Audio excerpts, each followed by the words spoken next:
Hey guys, how y'all doing tonight? I just want to come on first. I'm going to try to start remembering to do this every time. Trigger warning on this. It's going to need a lot of trigger warnings. Something different than we normally do, but I wanted to kind of get y'all into some of the stuff I look at and do behind the scenes and give y'all an idea of some of this other stuff. But of course, I always have to say these are my theories, my thoughts. This is all allegedly my speculations. I mean, the stuff I'm about to tell you is an actual true case. It's a case that is under investigation right now. It is a cold case, and it has to do with the Texas unaliving fields, which I can't use the other word, y'all know that, so I have to say it that way. But this one has always like stuck on me to want to understand this more, because there were so many victims in that, and it was back in the 80s and I think the early 90s and mostly the 80s. So of course I was a baby, but I still have been kind of keeping up with it for a few years, and I've done some investigating, and I'm so glad that after 30 something years of this that they're finally going to retest some of this stuff, evidence that they found, and for DNA. And so I think it's great. I think it's a wonderful thing. I think every case, cold or new, deserves the same amount of attention. But this case, of course, is an actual. There was some stuff done on it last year. I think it was ABC's News 13. If y'all want to look it up, this is, I think, episode 13 of the Unsolved. Case 13, I guess, of the Unsolved 13 or whatever it is. This one, I don't know what it is about it, but I have looked into it quite a few times over the last year or so. It's called The Girl with the Red Ribbon. I don't know if y'all have heard of it. Sorry, hold on. I don't know if y'all have heard of that, The Girl with the Red Ribbon. It's the Texas unaliving fields, but I can't use the other word, you know what I'm saying? This was in League City, Texas on November 3rd, 1989, trigger warning. Crews were working in an area under a bridge and found a female body, and it was of course unalived in League City, Texas. They came out, of course, the detectives and stuff came out, looked at everything, said that the woman had been something put around her neck and then essay, right? And so that's kind of how it all started on this case. And then it's basically been, what, 30 something years now. It took a long time to I guess, DNA technology, of course, is way better now than it was before. But her name is Cheryl Martin. Her family for 30 plus years hasn't known anything other than she was a newlywed at the time this happened. So she was recently married. She really didn't, I guess you can say there's just never really been a lot of information other than the red ribbon that was found there, right? And I think 33 years later, after this happened on November the 3rd, I believe, whatever it was that she was found, DNA technology's gotten good, so they've sent off to retest. I haven't got any new information yet. There might be some out there, but I haven't. Like I said, it's been a few months since I've touched on this. I wanted to do something different tonight and kind of show y'all some of the other cases that I work on, because the stuff about the Texas unaliving fields from back in the 80s and early 80s or whatever it is cold cases, and I feel like hopefully they're going to get somewhere, with all these cases. And because all these people deserve answers. There's families, if there's still family members alive or whatever, they deserve the answers, Can't imagine going that long without knowing anything, other than this poor lady was found under a bridge, after she had just recently been married. And there was a lot, I think, that went on in those years with all this stuff in that area, League City, Texas. And it is very sad stories, and they are like, I mean, they really need to be solved. I know that. Just like every case needs to be solved. But it give y'all something to go look up. And some of y'all might already know this and know about all this stuff. I don't know. But it'll give, I know y'all like to look at new things in cold cases too. A lot of y'all, like me. And it's about, I think, 13 victims or maybe more that were involved in it. And I want to talk a little bit about each one of them over the next few months. You know, we'll do a night. Like, you know, I just did one video tonight, and now I'm doing this one because I really wanted to talk about this. So, of course, it'll be, by the time I post it tomorrow, the next day, it'll be a couple days old, but at least y'all will get to watch it and hopefully understand some of these things that I do behind closed doors with these cold cases. And they just always had a place in my heart for them. And I know a lot of people like them, and a lot of people don't. They want what's new, what's right now. So I get it. I mean, every case needs to be looked at, and the fresher cases, of course, need the most attention because they are the fresher ones. But these still need the same amount of attention. Just has to be like other people that look at them, because I understand most of the people, when something happens, a fresh case, they try to put as many people on it at that time to try to solve it in the first 48 hours or first few days or whatever, to try to get all the answers they need. And it's I don't know, these like I said, when y'all go watch the stuff about these, y'all understand what I'm saying. It's out of League City, Texas. And this one, of course, is the lady with the red ribbon. And it just, there's more. There's plenty more. I think there's 13 or more different ones out there. So y'all can, of course, check it out and see. But I did want to come on, and because I felt like I didn't do a long enough one the first time of night, so I wanted to give y'all something else. And then I thought, well, you know what? I'm not going to post it right away. I'll wait till tomorrow, the next day, to post it. And that way I don't have to try to, because I'm not going to be home every night, so I want to make sure that I have some stuff from, you know, that I can post when I'm working on other things and I can't, you know, make videos at the time. So whether it's a day old or 2 days old, I don't think y'all mind that. But it's just a case. I mean, there's a bunch of the cases, of course, all 13 or whatever, you know, have the same meaning. It's just this one, for some reason, when I read it, I don't know if it's the way they titled it that grabbed me or whatever, you know, the red ribbon, it just kind of stuck with me. I think that was the only piece, the only like evidence or anything that was, I guess, left there. And now to know 33 years later they're testing it, man, that's amazing, right? We hope we get some kind of the person's DNA off of it that committed the crime. That would be a blessing. And who knows? I mean, what'll happen? I just can pray that they do, because you know how I feel. Every case should be solved. I do believe that every case should be solved. So there's just so many new ones, like the missing cases. Going into this now, changing the topic a little bit, but there's so many popping up in the last week. It's just like, it's mind-blowing at how many, you know, I know some of them are runaways, some of them aren't, but it's just to see how many cases, and then to see like all this stuff that I really never paid attention to, like, you know, how people's identities and things can be stolen, you know, like we were talking about tonight earlier on that first video, that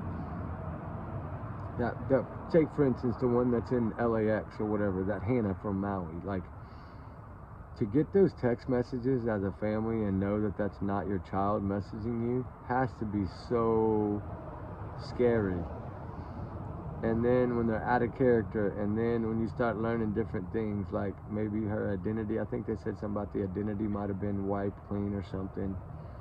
And then she's seen at different places but didn't look like herself, is what we found out tonight. And it's just really scary, like, and then you think you're so far away, you know, her family being in Maui, and then other parts of people in her family are in New York, which is on the other side of the United States from where this happened, you know, California versus New York, that's two opposite sides. So you're so far away, and yet you feel so helpless, I'm sure.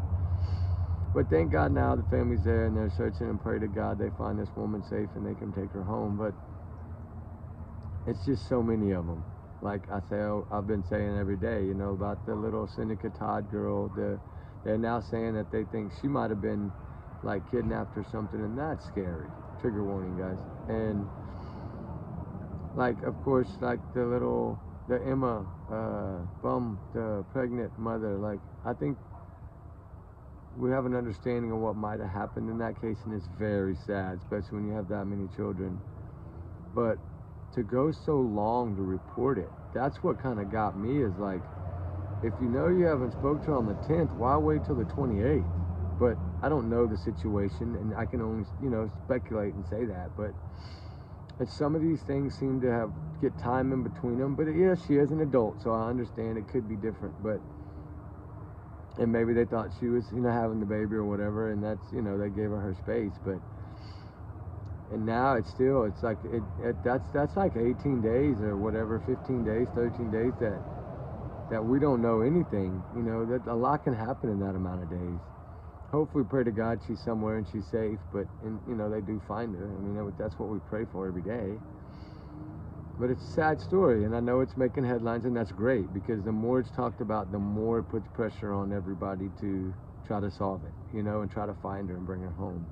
That's why I always push to spread everything as far as we can, because, you know, they didn't have that luxury back in the day. They didn't have social media and all that stuff back when all these other things were happening in the 80s and 70s, and so they didn't have a way to get it out fast. You had to wait to watch it on the news at night, you know, and if it didn't make the time, that news, you didn't see it till the next day. So, and there wasn't really much information about it. Now you can pretty much open your phone and find anything and any update every 5 minutes, 10 minutes, hour.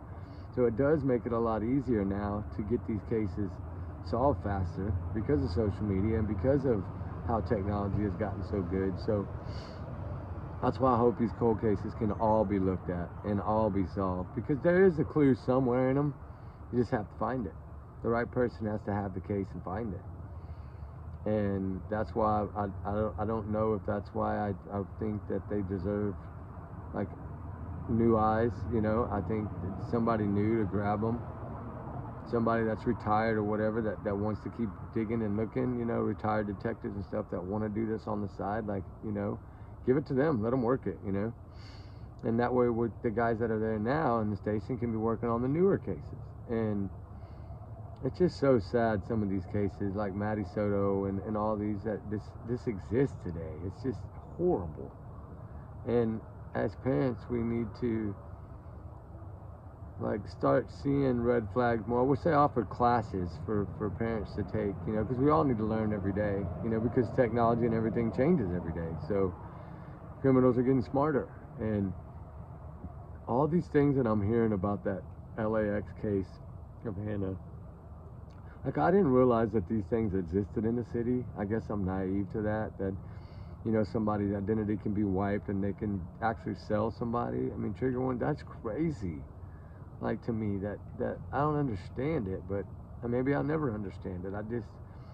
There just need to be some way to start tracking these things and better and understanding the red flags better, because they are getting smarter. But I don't know, it's just, we're just gonna have to keep such a closer eye on our children, and even our adult children now. Like, we're gonna have to pretty much keep an eye on everybody all the time. And it's sad that it's gotten to this. It really is, guys. And I'm sorry to be rambling, but I mean, I mainly came on to talk about this because I had just done the other video, but I've been wanting to talk to y'all about it, because I think if we could start doing these once a week or once every 2 weeks, at least give y'all something to go check out and learn for yourself. And, you know, because everybody's mind sees things differently. So could be one of y'all that ends up helping in the case. And that's what's amazing about true crime, is that we can utilize everybody within our little channel to help on any of these cases. Like, I look to y'all to help me, you know,